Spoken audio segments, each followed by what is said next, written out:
As Viktor Frankl says, between stimulus and response, there is a space. In that space is our power to choose our response. In our response lies our growth and our freedom.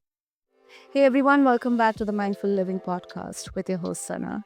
Now, for this episode, listeners, we are going into the deep end, not theory, not the Instagram or TikTok version quotes, real life. The kind of night where you're standing in your own kitchen or maybe bathroom thinking, if I disappear right now, maybe that solves everything because I am the problem. Listeners, my guest has been there. On paper, he was doing everything right, married, two beautiful kids, a solid blue collar job in the film industry. From the outside, it looked stable. On the inside, his nervous system was screaming. Years of childhood trauma, decades of numbing with work and distraction, a marriage that felt like a pressure cooker. 5 days after his 43rd birthday, after a fight with his wife, he walked upstairs, grabbed a bottle of Xanax, and thought, I could just take these and never wake up. And then an image popped up in his mind, his kids on the couch, playing, laughing. That picture That picture saved his life. He checked himself into the behavioral health unit at UCLA Medical Center. 2 days later, his wife visited, not to comfort him, to tell him she was filing for divorce. That should have been the final blow. Instead, he calls it the best thing that ever happened to him. From there, he went into what he calls now his mental health college experience. Long days learning about the mind and trauma, healing, CBT, ACT, DBT, mindfulness, breath work, gratitude journaling. And after he discovered something that flipped his whole identity. Listeners, he's a speaker and coach who helps people, especially men, rewrite those stories and regulate their nervous systems so they do not keep reliving old pain on repeat. So if you are listening today, feeling stuck in a story that says, I'm broken, I'm too much, I'm not enough, I want you to lean in. I want you to lean in because this conversation might not fix everything, but it might give you a language and tools so you're not fighting your nervous system alone because you are not alone. Listeners, meet my incredible guest, Aaron Gambel. Aaron, welcome to the show, and it's an absolute honor to have you here with us. Thank you so much for having me. It's an honor to be here. Absolutely, absolutely. And I think um eh, uh, I mean, barrage of thoughts and feelings, while I was doing the introduction. Aaron, so without wasting much of your time and listeners' time, first of all, thank you so much for being willing to bring this into the room. I know it's not light stuff, but if it is all right, can you take us back to that night after the fight with your wife? Like what was actually happening in your body, in your mind when you went upstairs? You picked up that bottle of Xanax and you thought, just take this and I would never wake up here. Yeah, you've described it so well in your introduction. Uh, it does sound very dark and depressing, and I don't want to deny that. But I want to reiterate, like, this really was the best thing to ever happen to me. And I think what actually was happening is I was that was a pinnacle point for my life to shift. Mm. Um, Up to that point, I was living unconsciously, chasing adrenaline, you know, operating on in fight or flight with my nervous system just completely activated into survival mode. And that was my daily life. and unfortunately, I needed something really drastic in order to make the shift that my body needed, um, in order to recognize what was going on. Um, Mhm. Sometimes I think it's in particular with men, we have to have a big event or a big drastic situation to see what is going on in front of us. We at least in the States, we have been, I believe we've been taught that you put your head down, you bury your emotions, and you work hard and you provide. And if I'm being honest, I think that that's actually a pretty toxic mentality to have because that Mhm. teaches men to disassociate from their feelings. It teaches men to disassociate from recognizing what's happening in their bodies and pushing through even when it is completely unhealthy. Exactly. I 100% agree with you, Aaron. I mean, now this can be so much, maybe you know for few listeners could be triggering, but I think looking at what has been happening and kind of the shifts that we see through different generations, not discounting the fact that yes, for women it has been a very difficult journey overall in terms of when we talk about equality or gender equality and everything. But then at the same time, I think that a great deal of this definition of masculinity for so many cultures out there has been around the fact that if you are born a man and you do not earn, you do not know how to feed your family, you're worthless. It doesn't, I mean, there's no reason to just sit at home and do nothing. That, I mean, that's exactly kind of has been tied to the identity here. And I think because for the fact that our body, our mind, our soul, everything is so intricately, deeply connected with each other, all of these conditioning, the thought, the belief systems, they kind of manifests as well. So I 100% resonate with what you're saying. Yeah, I think that we live in very different times today than what society has taught us. Mm. You know, there used to be this American ideal where the man goes to work and provides, and the woman or the wife stays home and takes care of the family. And I can't speak for other places around the world, but I know in the States here, we don't live under that same like ideal. That idea of the family isn't it, that's so archaic and old. Like most families, I believe, have two incomes. Or or maybe it's flip-flopped where the husband is the caregiver and the wife is the provider. So, there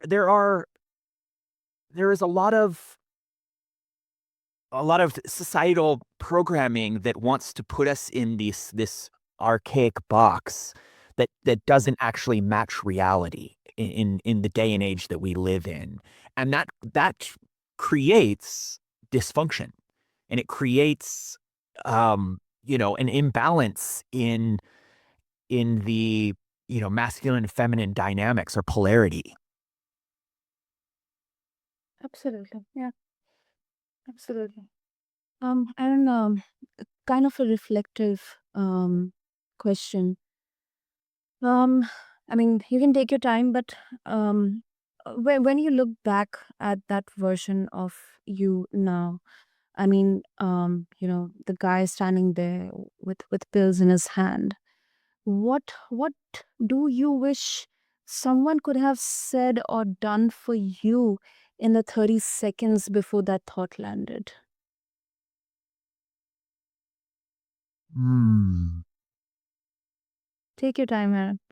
I know it's a kind of a very it's a bit challenging and it's definitely reflective, but yeah.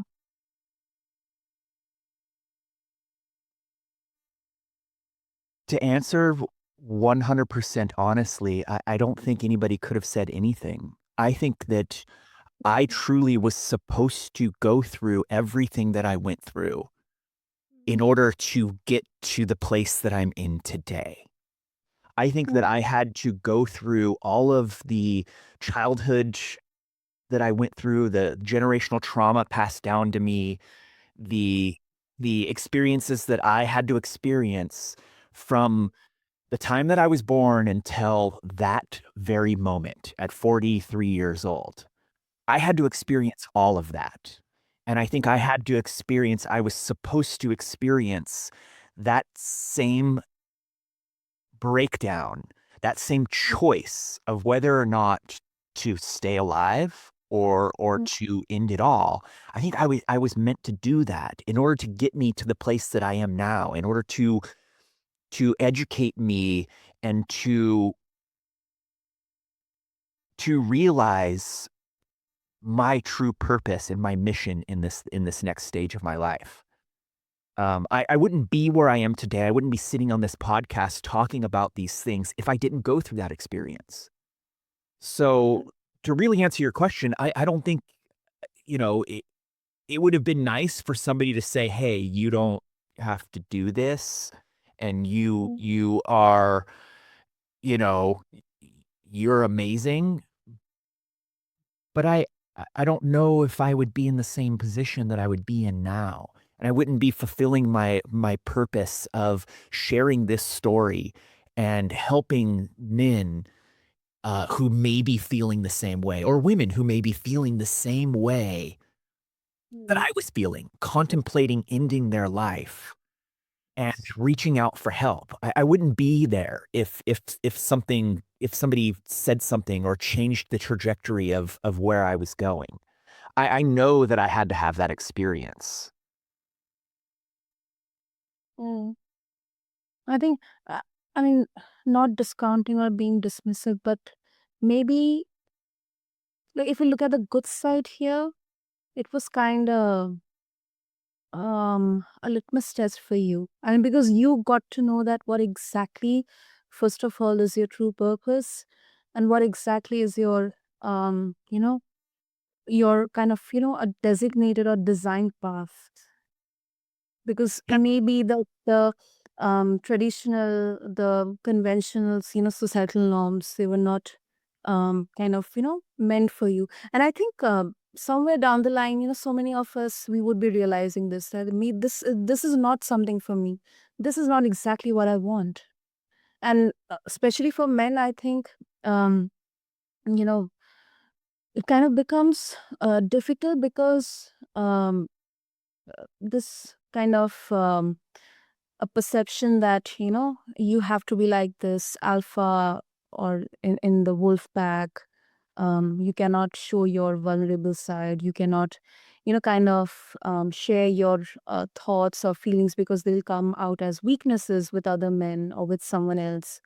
I think that exactly what kind of keeps a lot of men still silent, kind of crumbling within themselves with that pressure, exactly like the pressure cooker that I mentioned in the intro. Yeah. I it's interesting. I've talked to several men about this, and, you know, I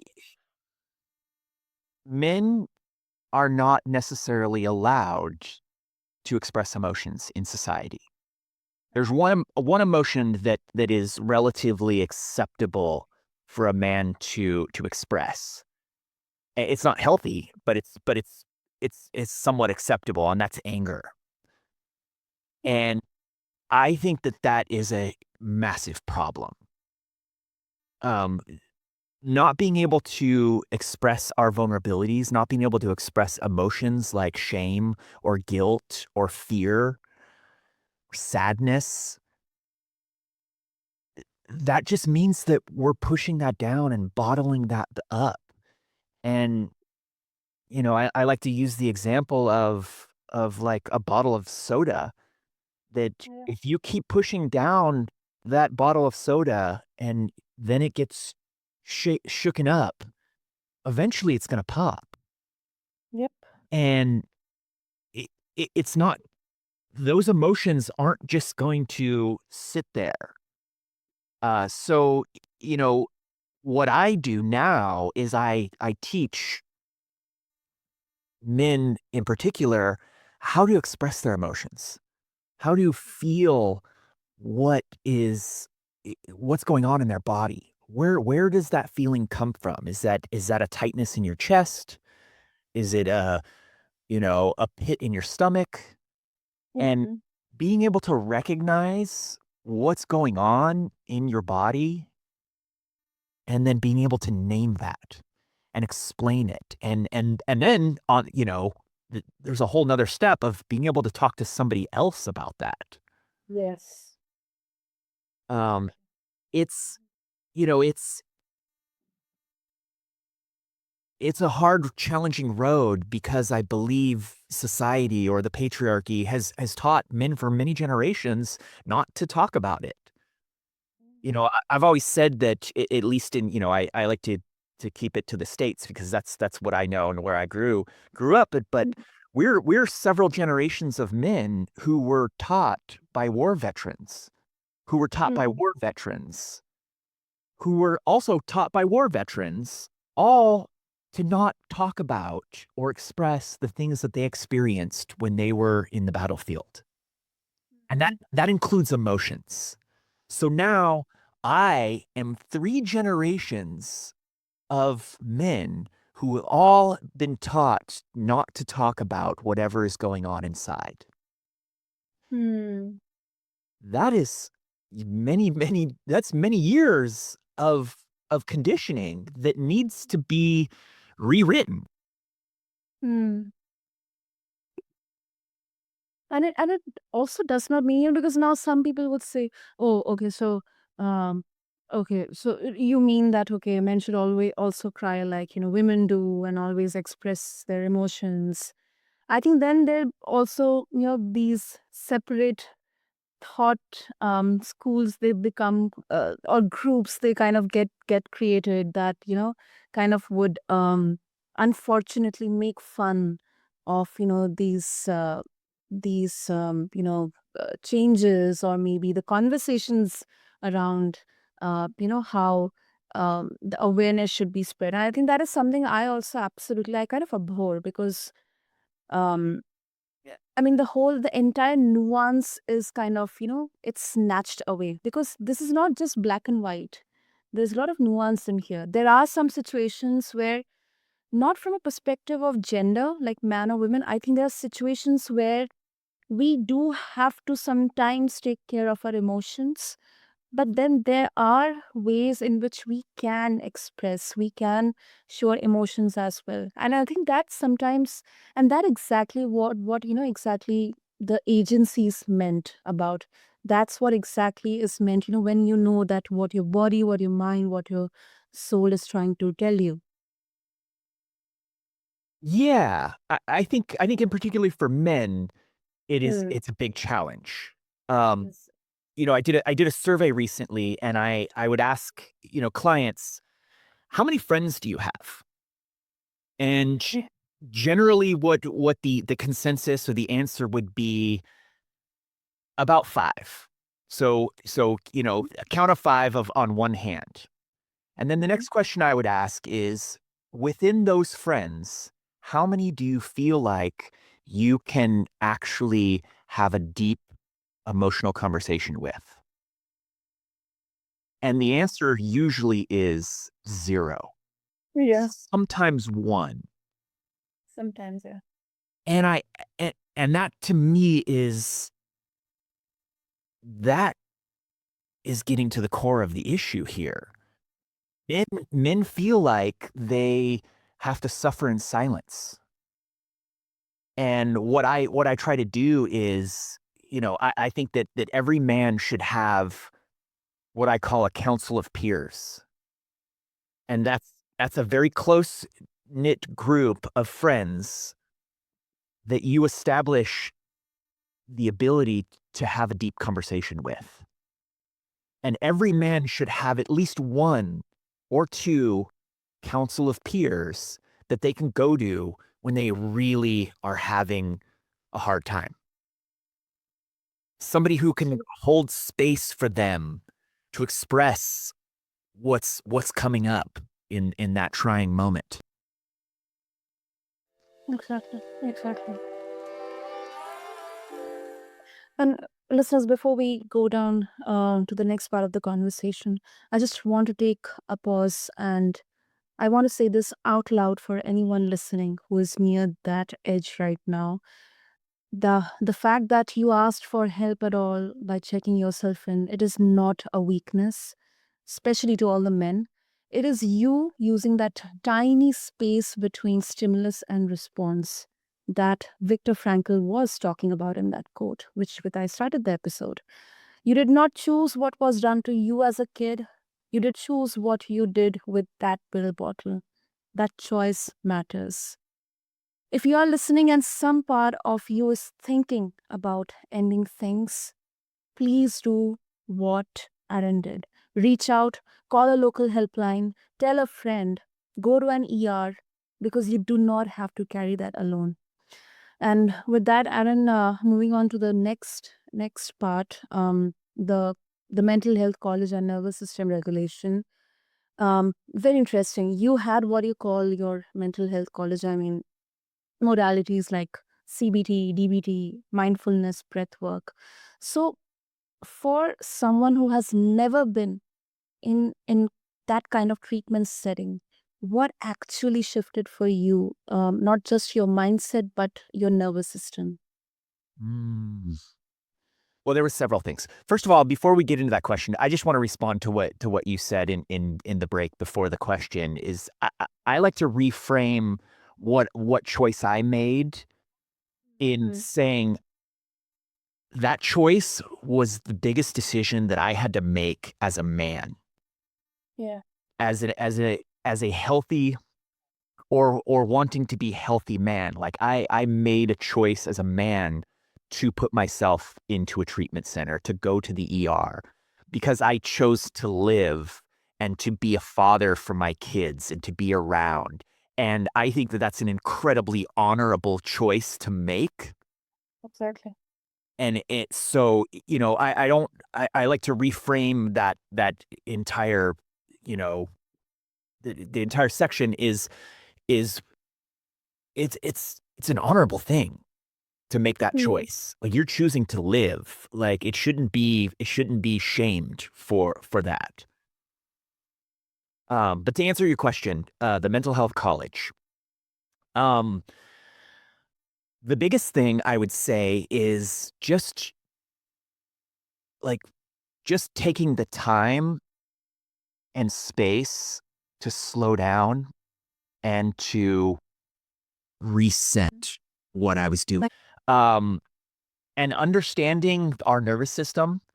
I grew up in a pretty toxic environment with some.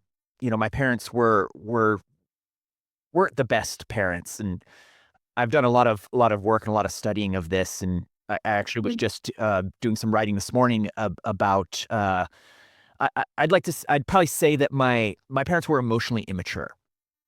It's safe to say that, and in that, um, the result of that is that I operated in a fight or flight quite often as a child.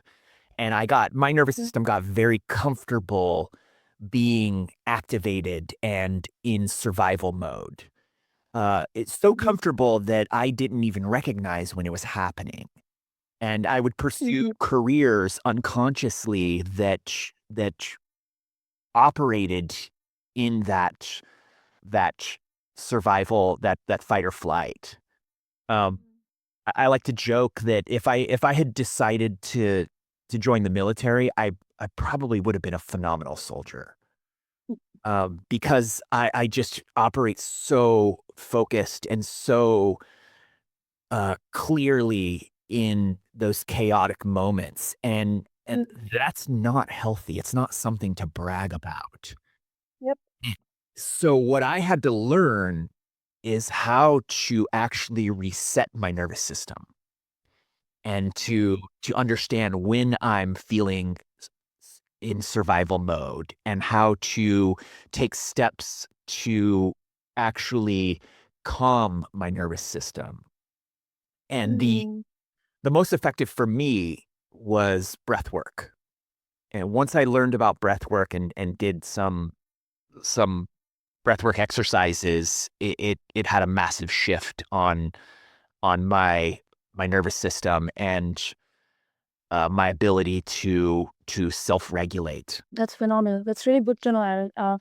And I think when it comes to breath work, I mean, we know, but then I think somewhere down the line we do not recognize that um, intentional breathing. I think it is such it's that uh, that gift that is already there with us. But I think somewhere down the line we are not thankful, or we do not express our gratitude that each and every day we are getting that gift of breathing.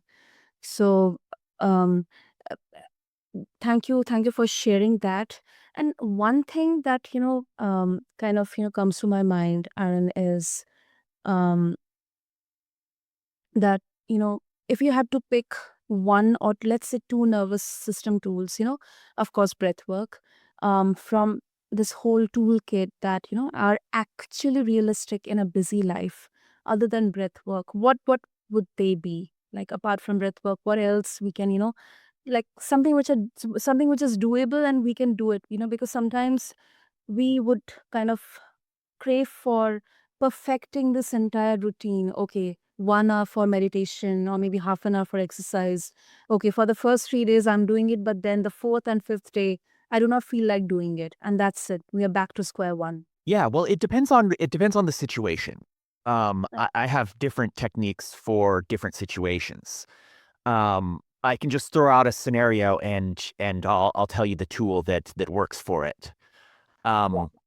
So we can go to the most extreme. If you were completely activated, incredibly angry, and really really upset, and having a hard time, calming down, um, the best and easiest thing that you can do is actually go into your freezer, grab some ice cubes, and put them on your face. Okay.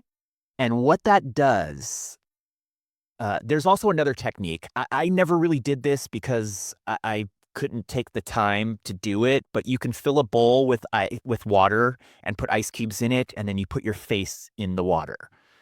Uh, but for me, when I was in that state, I couldn't actually take the time to fill the bowl and put the ice cubes in and all the steps. It wasn't. It took too long. So what I do is just grab ice cubes and hold them in my hand as long as I can, and then physically put them either above my eyes or below my eyes, the upper part of your cheek. And what that actually does is that mimics hypothermia. And what your brain does when you activate the idea of hypothermia, it starts to shut down parts of your system that it doesn't need to operate in order to save energy, to keep you alive. And in shutting down those parts, it actually shuts down the part of your brain that is in charge of emotions. So by mimicking hypothermia, you are actually shutting down that emotional core in your brain, which will then shift you out of that anger and into a calmer state. So that's one. Um, Mhm. we talked about it before, but breathing is really the one of the number one tools. Um, I'm also a big advocate of journaling. I carry a notebook around with me, and if I start to notice some emotions coming up, I will pull that journal out and just start writing down what it is. And that for me has been an incredible practice of there's something about taking the weight of those emotions off of your shoulders and putting that weight onto the page. It just feels I feel lighter after that happens. And it's like it's coming off of me and no longer holding me down, and it's now been that weight has now been put on the journal page. Excellent. Um, I'm also a big advocate of moving your body. Move your body. Yeah. Yeah. You got something that is weighing on you or an emotion or you're ruminating over some situation that, maybe activated you at work or you got a fight with a partner or something. I Moving our bodies moves the hormones around, moves, the feel-good hormones of dopamine and serotonin into your body, into your brain, and it will always shift, and you can go on a run, you can just walk briskly. Anything that gets your breath moving and Mhm. gets your blood pumping will have a massive shift on your nervous system and your emotions. 100%. 100%. And before we conclude, Aaron, um, what do you want to say, for, let's say, someone listening, maybe they're alone in their car, or maybe they're feeling like, as a failure as a maybe partner or a parent, a human.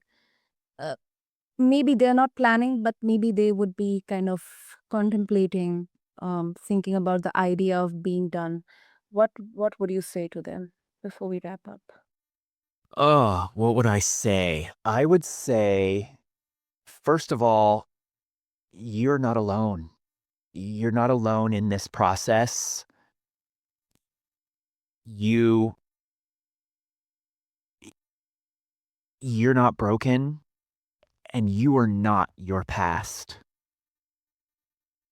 And I just want to repeat that. You are not alone. And if I can do it, so can you. Because I don't think that I'm anyone incredibly like superior or special. I'm just an extraordinary guy who's gone through a pretty extraordinary experience. So if I can do it, so can you. Brilliant. That's absolutely brilliant, Aaron. Thank you so much. First of all, for being so much open, and I mean, it's a very very, I think it so much talks about this, innate strength of being strong and vulnerable at the same time. So Aaron, if our listeners, they would like to connect with you, maybe they have something to say from this conversation on their thoughts they would like to share, how they can reach out to you. Well, I'm very active on Instagram. It's at M Gambel, Gambel. Also a bit on TikTok, and you can reach me on my website at www.aarongamble.com. Wonderful. Listeners, what I'm going to do is have all the links mentioned in the show notes. So reach out to Aaron on TikTok, on Instagram, check out his website, all the resources that he's sharing. Feel free to share your thoughts with him. And as we close, I just want to, um, you know, kind of say out loud a few things. Um, if you are on the edge right now, first of all, as Aaron said, you're not alone. If Aaron can do it, you can also. So please talk to someone, maybe a friend, a therapist, a doctor, or you can also refer to a local crisis or a prevention helpline. Do not negotiate with those thoughts alone, and reach out to Aaron. I'll have all the links in the show notes. And first of once again, thank you so much, and thank you for tuning your almost ending into a beginning for other people. I mean, this is something that is it's priceless. So thank you so much.